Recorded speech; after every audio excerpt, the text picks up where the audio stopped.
When it comes to using pulsed and continuous wave Doppler, think of your transducer as like a speed gun. You want to be positioned so that the thing you're looking at is going directly away or towards your transducer. You don't want it going across the face of your transducer.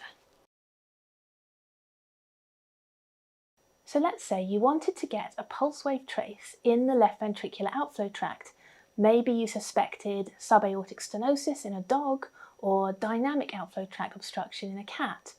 Well, from this right parasternal long axis position, blood is flowing in to the left atrium and out through the mitral valve into the left ventricle this way, across the face of your transducer, which is up here with the beam going this way. And then when it leaves the heart, it's going across you again. It's going out through the outflow tract here, through the aortic valve, moving across the face of your transducer.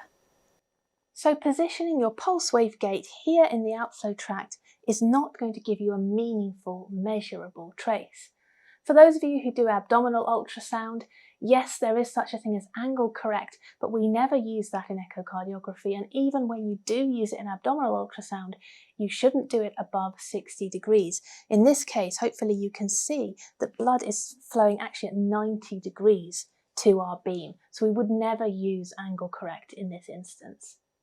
There are a few rare occasions where you might use your spectral Doppler from this view, usually continuous wave.